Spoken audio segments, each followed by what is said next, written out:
आज हम जिस शासक के विषय में चर्चा करेंगे वे औरंगज़ेब है। औरंगज़ेब मुग़ल साम्राज्य का वो शासक रहा है जिसे कि मुग़ल वंश के पतन का कारण माना जाता है। वो अपने विस्तारवादी नीति और असहिष्णुता की नीति के लिए जाना गया। औरंगज़ेब का काल 1618 से 1707 ईस्वी का रहा और हम इसके प्रारंभिक जीवन की बात करें तो 3 नवंबर 1618 को उज्जैन के निकट दौद स्थान पर इसका जन्म हुआ था। इसका पूरा नाम मोइनुद्दीन मोहम्मद औरंगज़ेब था। जिस समय शाहजहाँ अपने पिता के विरुद्ध विद्रोह करने में असफल हुआ, उस समय दारा शिकोह और औरंगज़ेब को नूरजहाँ के पास बंधक के रूप में रखा गया था और जहांगीर की मृत्यु के पश्चात उनको मुक्त किया गया। औरंगज़ेब की शिक्षा का अच्छा प्रबंध किया गया। उसे सैनिक शिक्षा के साथ साथ धार्मिक ग्रंथ, अरबी, फारसी, तुर्की और हिंदी भाषा का ज्ञान मिला था।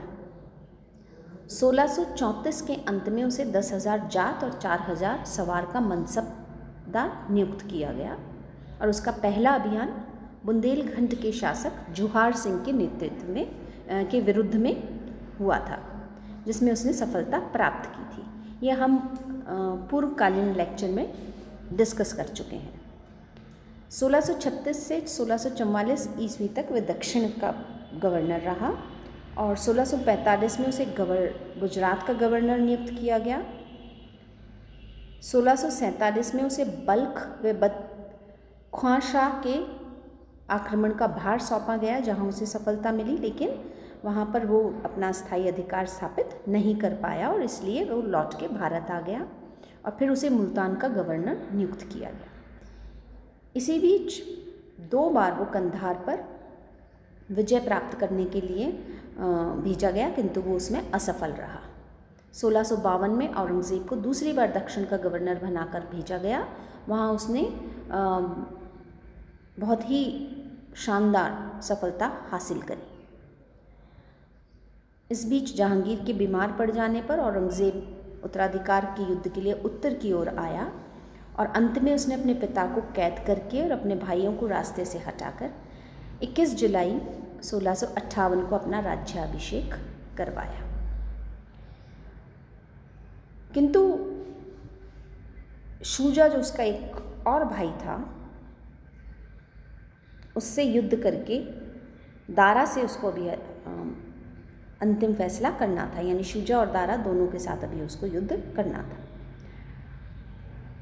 अतः उसका दूसरा राज्याभिषेक दिल्ली में 5 जून 1658 को हुआ तथा अब्दुल मुज़फ़्फ़र मोइनुद्दीन मोहम्मद औरंगज़ेब बहादुर आलमगीर पादशाह गाजी की उपाधि धारण करके मुग़ल बादशाह के सिंहासन पर आसीन हुआ।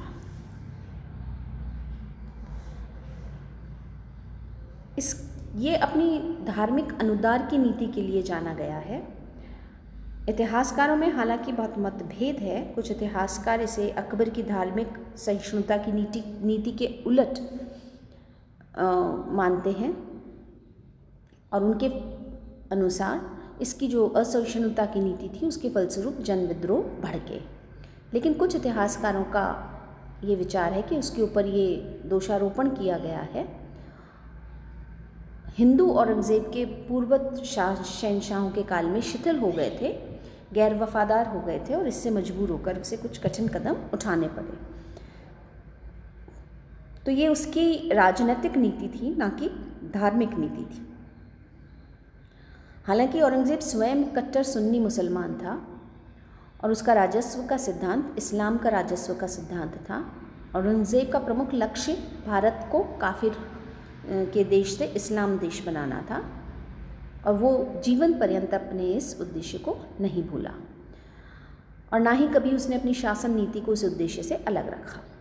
औरंगज़ेब का विश्वास था कि उससे पहले के सभी मुग़लों ने सबसे गंभीर भूल ये करी कि उन्होंने भारत में इस्लाम की श्रेष्ठता को स्थापित नहीं किया और इसलिए ये उसका प्रमुख कर्तव्य है कि भारत में वो इस्लाम धर्म का कट्टरता से पालन करवाए। वो स्वयं धार्मिक कट्टरता की नीति अपनाता था और इसीलिए उसकी नीति जो थी वो कट्टर नीति के रूप में स्थापित हुई।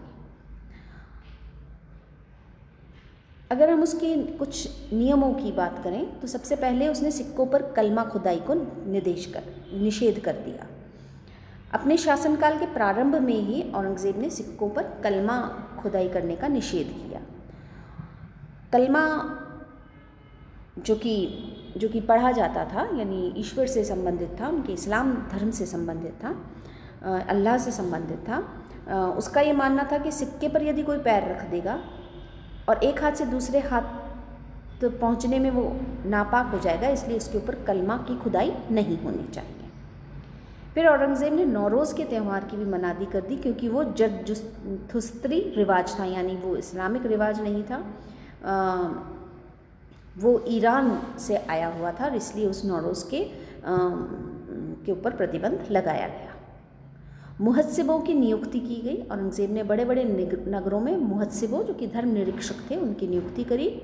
और ये धर्म निरीक्षकों का कर्तव्य था कि वो ये देखें कि मुसलमान ठीक तरीके से अपने धर्म का पालन कर रहे हैं या नहीं। वो राज्य के जो नागरिक थे उनके नैतिक कल्याण के लिए उसका ऐसा मानना था कि इसके द्वारा वो उनका नैतिक कल्याण कर रहा है।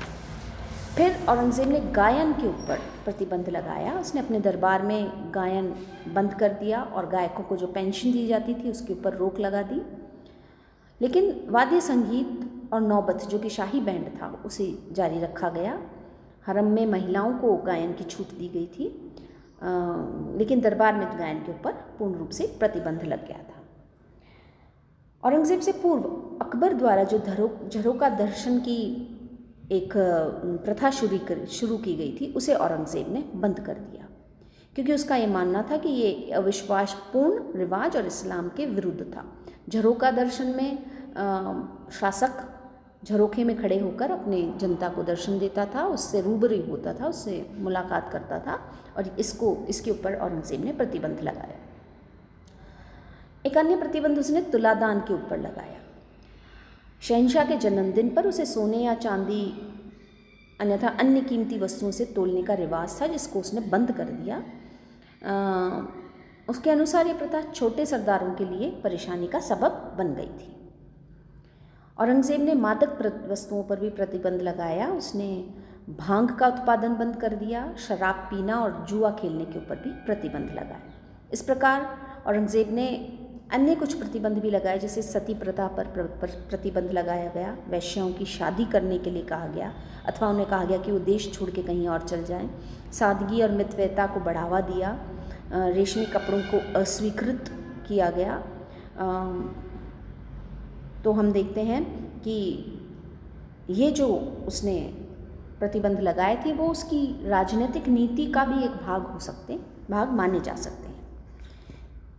किंतु उसके द्वारा कुछ भेदभावपूर्ण भी प्रतिबंध लगाए गए थे, जैसे मंदिरों का विध्वंस किया गया। जदुनाथ सरकार ये कहते हैं कि हिंदू धर्म पर बड़े विशाले ढंग से औरंगज़ेब ने आक्रमण किया। पहले तो एक फरमान जारी किया कि पुराने मंदिर तोड़े नहीं जाएंगे, लेकिन नया मंदिर कोई भी उसका निर्माण नहीं होना चाहिए।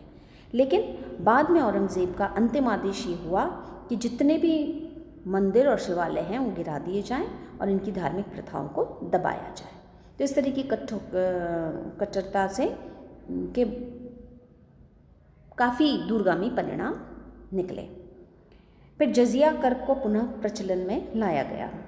औरंगज़ेब ने 2 अप्रैल 1679 को आदेश जारी किया कि कुरान के नियम अनुसार जिम्मी यानी गैर मुसलमान लोग जो हैं उन पर जजिया लगाया जाना चाहिए। ये पूर्ववत शासकों ने अकबर के काल से ही बंद कर दिया था।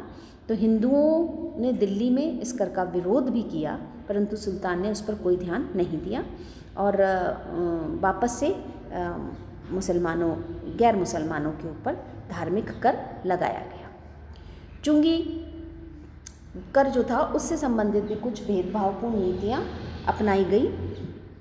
जजिया के अतिरिक्त हिंदुओं के करों में भेदभाव किया गया, यानी व्यापारिक माल पर मुसलमानों के लिए 2.5% टैक्स था और हिंदुओं के लिए 5 यानी दुगना। हिंदुओं को धर्म यात्रा का भी कर देना पड़ता था। इस तरीके से हिंदुओं के ऊपर कर जो थे वो बढ़ा दिए गए थे। सरकारी नौकरी से हिंदुओं को वंचित रखा गया था। औरंगज़ेब ने एक आदेश जारी करके कहा कि खालसा में यानी लगान वसूली करने में सभी मुसलमान हो तथा वायसराय और तालुकदार अपने हिंदू पेशकार और दीवानों को निकाल दें। जो हिंदू अधिकारी थे उनको निकाल दें। हिंदुओं के विरुद्ध कुछ नियम भी बनाए गए थे। औरंगज़ेब ने दिवाली पर बाज़ारों में रोशनी करने को प्रतिबंध लगा दिया। होली खेलने पर, हिंदू मेले तथा धार्मिक उत्सवों पर प्रतिबंध लगाया गया। राजपूतों के अतिरिक्त अन्य जातियों के हिंदुओं के हथियार लेकर उनके हाथी, घोड़े, पालकी आदि चलाने की प्रथा पर भी रोक लगा दी गई थी। फिर कुछ इतिहासकारों का ये भी मानना है कि इस्लाम ग्रहण करने के लिए कई प्रलोभन दिए गए। यदि कोई हिंदू इस्लाम धर्म को अपनाता है तो उसे ऊंचे पद दिए जाना, कैद से छुटकारा दिए जाना, इस तरीके के प्रलोभन दिए जा रहे थे। सम्राट ने अनेक बार हिंदुओं को बलपूर्वक धर्म परिवर्तन करने के लिए भी बाध्य किया और वो यदि वे इस बात को नहीं स्वीकारें तो उनको प्राणदंड देने की भी धमकी दी गई थी। इसका एग्जाम्पल हम देखते हैं कि जाट नेता गोकुल के परिवार को बलपूर्वक मुसलमान बनाया गया। सिख गुरु तेग बहादुर सिंह को इस्लाम स्वीकार करने के लिए अनेक यातनाएं दी गई और अंत में बादशाह के आदेश पर उनका सर कलम कर दिया गया। तो इसकी जो ये धार्मिक नीति थी, इस धार्मिक नीति के विरोध में हम देखते हैं कि कई सारे विद्रोह हुए। जाटों ने विद्रोह किया, सतनामियों ने किया, सिखों ने किया। जाटों के विद्रोह को हम डिस्कस करें तो औरंगज़ेब का पहला के विरुद्ध जो पहला संगठित विद्रोह था वो जाटों द्वारा किया गया था। मथुरा के स्थानीय अधिकारी अब्दुल नबी हिंदू मंदिरों को तोड़ रहा था और हिंदू स्त्रियों का अपमान कर रहा था। उनके अत्याचारों से दुखी होकर स्थानीय जाटों ने गोकुल के नेतृत्व में विद्रोह कर दिया। अब्दुल नबी को मार दिया गया और विद्रोह का दमन करने के लिए एक मुगल सेना को फिर भेजा गया था। इस सेना ने गांव-गांव जाकर उन्हें लूटा, उजाड़ दिया गाँव को और हज़ारों की संख्या में जाटों को मारा, उन्हें बंदी बना लिया गया। गोकुल को बंदी बनाकर मार डाला गया और कई जाटों को ज़बरदस्ती मुसलमान बनाया गया। गोकुल के परिवार को भी ज़बरदस्ती मुसलमान बना दिया गया। ऐसा कहा जाता है कि जाटों के विद्रोह में राजा राम के नेतृत्व में जाटों ने फिर विद्रोह किया और ये कई मुगल अधिकारियों को परास्त करने में सफल हुए। आक्रमण करते हुए ये आगरा तक पहुंच गए और अकबर की कब्र को उन्होंने हानि पहुंचाई थी। परंतु फिर राजा राम 1688 में एक युद्ध में परास्त हुआ, मारा गया और उसकी मृत्यु के पश्चात कुछ समय तक ये विद्रोह जारी रहा जो कि औरंगज़ेब की मृत्यु तक चलता रहा। इसका अंत मथुरा के निकट भरतपुर राज्य की स्थापना के साथ हुआ। एक अन्य विद्रोह सतनामियों द्वारा किया गया था। नारनौल और मेवात के जिलों में सतनामियों का धार्मिक संप्रदाय था। सत्य एवं ईश्वर में विश्वास करने के कारण ये अपने आप को सतनामी पुकारते थे। ये संपूर्ण शरीर के बालों को मूंद के रखने के कारण इन्हें मुंडिया भी कहा जाता था। मुगल सैनिकों और इनके बीच में झगड़ा हुआ और यहाँ से विद्रोह शुरू हुआ। स्थानीय फौजदार ने इनके विद्रोह को जब नहीं दबा पाया तो मुगल सेना में भ्रांति फैल गई कि सतनामी जादू टोना करते हैं और उनके ऊपर बंदूक की गोलियों का असर नहीं होता। अंत में औरंगज़ेब ने अपने सैनिकों में आत्मविश्वास उत्पन्न करने के लिए सेना के झंडों पर कुछ लिखकर बंधवा दिया और तोपों के साथ उस सेना को भेजा। सतनामी अंत तक लड़ते रहे, परास्त हुए। इसमें 2000 सतनामी मारे गए। एक अन्य विद्रोह सिखों द्वारा किया गया था। सिख गुरु सल्तनत से जहांगीर यानी मुगल सल्तनत में जहांगीर के समय से ही असंतुष्ट हो गए थे। जहांगीर ने 5वें गुरु अर्जुन देव का वध करवा दिया था। तेग बहादुर सिखों के 9वें गुरु थे। उन्होंने औरंगज़ेब की धार्मिक नीति का खुल्लम खुल्ला विरोध किया। स्थान स्थान पर जाकर उन्होंने प्रचार किया और फिर उन्हें दिल्ली बुलवाया गया। गुरु को इस्लाम धर्म स्वीकार करने को कहा गया, उन्होंने इनकार कर दिया।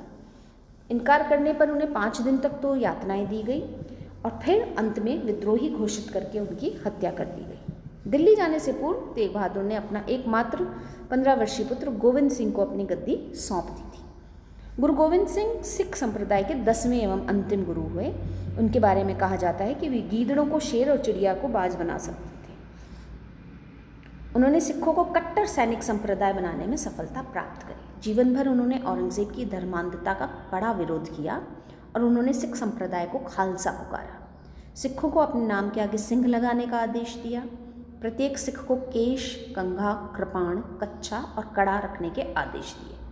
उन्होंने औरंगजेब की धर्मांधता का जवाब धर्मांधता से दिया। उनके विरुद्ध अनेक सेनाएं भेजी गई। स्थानीय मुगल अधिकारी निरंतर युद्ध करते रहे।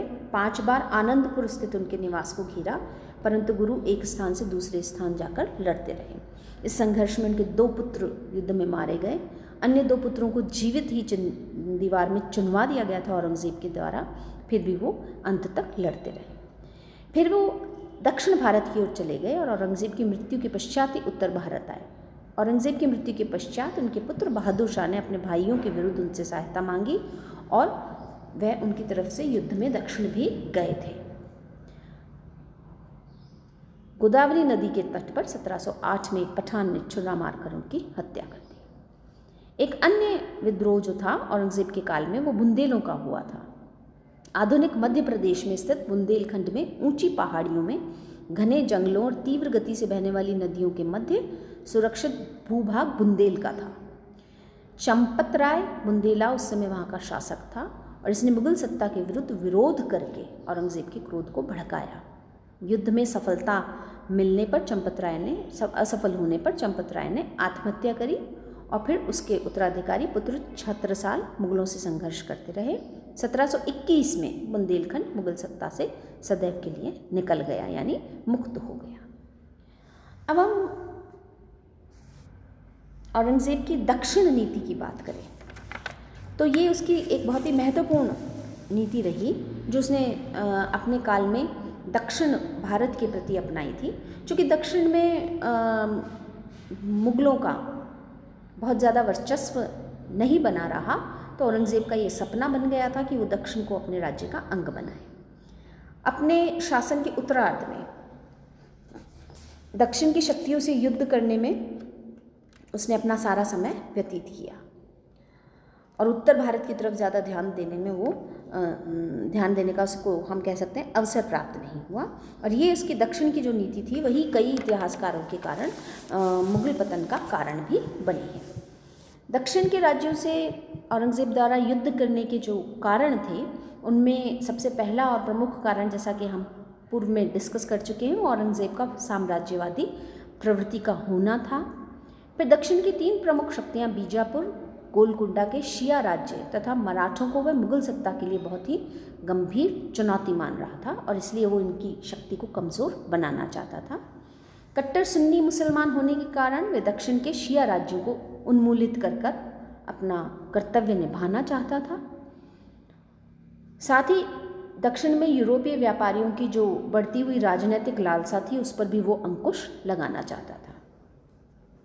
इस समय तक औरंगजेब की आर्थिक स्थिति भी काफ़ी दुर्बल हो चुकी थी क्योंकि वो लगातार युद्ध कर रहा था और दक्षिण के राज्यों के पास बहुत सा धन था और उन्होंने मुगलों को कर देना बंद कर दिया था। इसलिए वो दक्षिण के राज्यों को विजित करके वहाँ से धन एकत्रित करना चाहता था।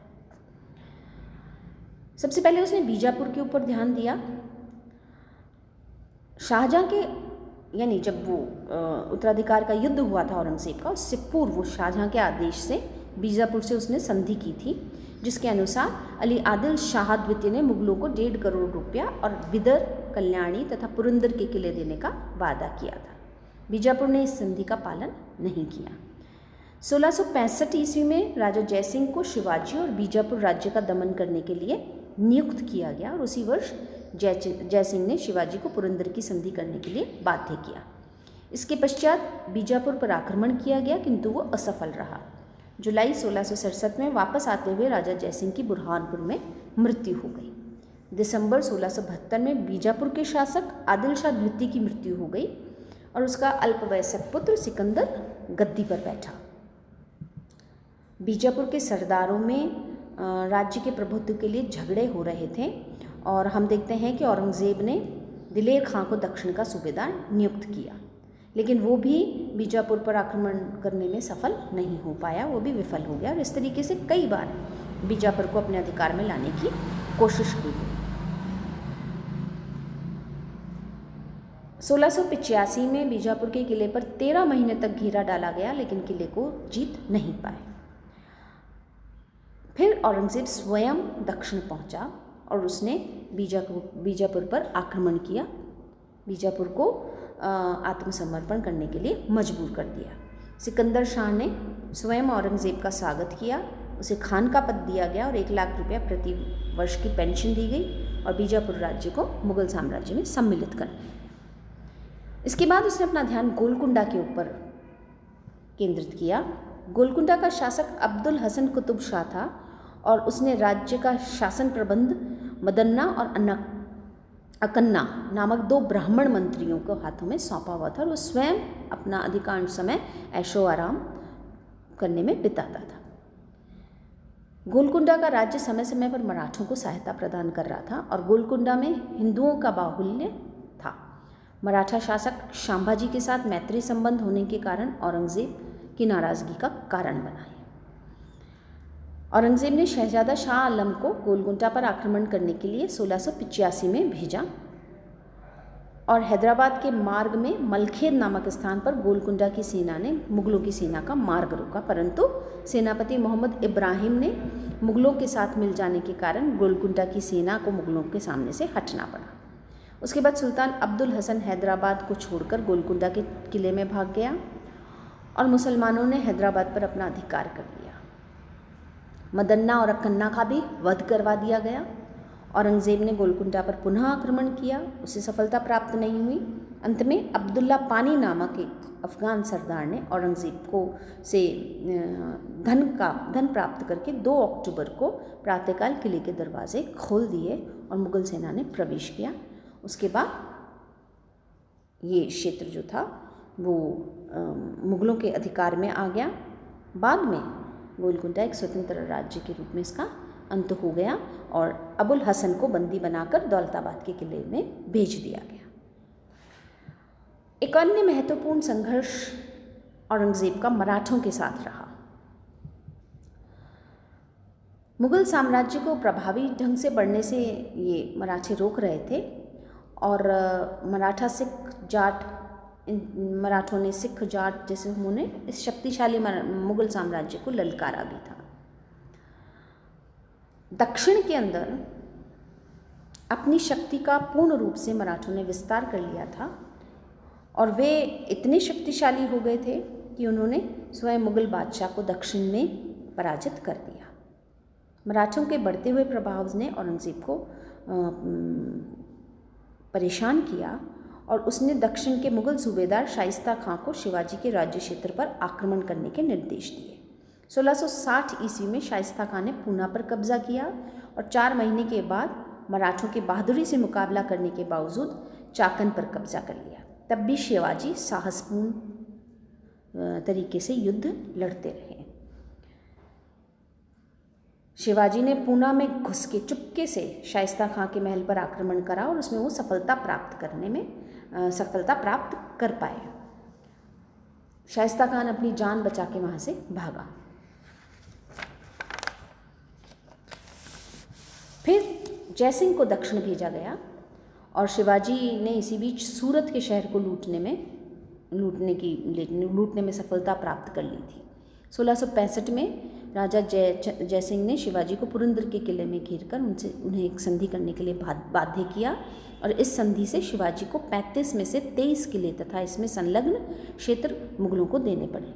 राजा जयसिंह के समझाने से 1667 में शिवाजी औरंगज़ेब से मिलने आगरा आए और औरंगज़ेब ने उन्हें नज़रबंद कर दिया, परंतु अपनी चतुराई से शिवाजी वहाँ से भाग निकले। हम सब जानते हैं, बचपन से हम ये कहानी सुनते आए हैं कि किस प्रकार शिवाजी फलों के टोकरों में बैठ के औरंगज़ेब की कैद से बाहर निकल आए थे।